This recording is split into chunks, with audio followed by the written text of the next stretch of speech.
Les politiques publiques servent à réguler la vie dans tous les secteurs d'activité dans une société organisée et disciplinée au travers des process ou des normes établies. Ce sont ces politiques publiques qui sous-tendent le développement socio-économique d'une nation, le bien-être d'un peuple. Toutes les fois que ces politiques publiques ne poursuivent pas ou plus des objectifs nobles ou ne contribuent pas ou plus au bien-être de la population, la logique politique voudrait qu'on les réforme. C'est là qu'on parle des réformes des politiques publiques. Et réformer, c'est rétablir dans l'ancienne forme, donner une meilleure forme à une chose, la corriger, la rectifier, soit en ajoutant, soit en retranchant.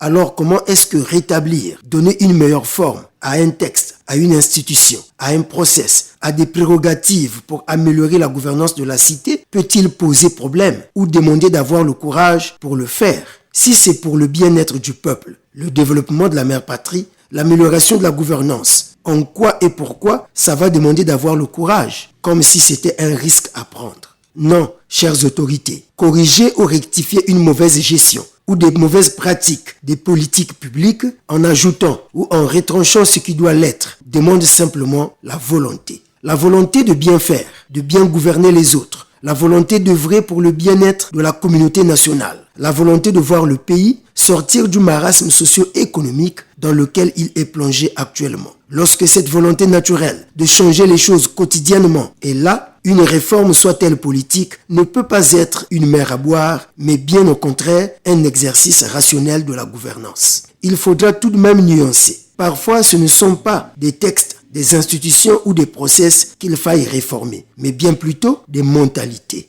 Et même, ce n'est pas le courage qui réforme une mentalité, mais la volonté de changer de paradigme. La réussite de cet autre quinquennat de Denis Sassou Nguesso doit être assujettie à la réforme en profondeur des politiques publiques, mais aussi et surtout des mentalités publiques pour que vive le bien-être du peuple congolais du nord au sud, de l'est à l'ouest.